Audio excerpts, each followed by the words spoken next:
Alam niyo ba na mayroong museo na pinaniniwalaang naglalaman ng mga dokumentong pinirmahan ng mga taong pumanaw at kasalukuyang nasa purgatorio?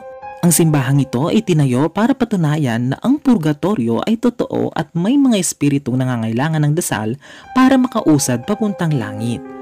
Sinasabing noong nagkaroon ng sunog sa sikat na simbahan sa Italia ay may nakita ang paring si Victor Huey na imahe ng mukha sa likod ng altar. Ito daw ay may napakalungkot na mukha.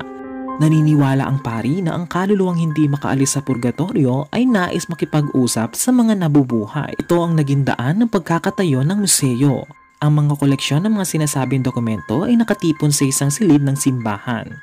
Ito ay may iba't ibang ebidensya kagaya ng mga dokumento, litrato ng handprints na sinasabing galing sa mga pumanaw na kaluluwa na nakakulong sa purgatorio. Ito ang dahilan kung bakit sinasama sa mga misa at dasal ang mga taong namayapa na para maayos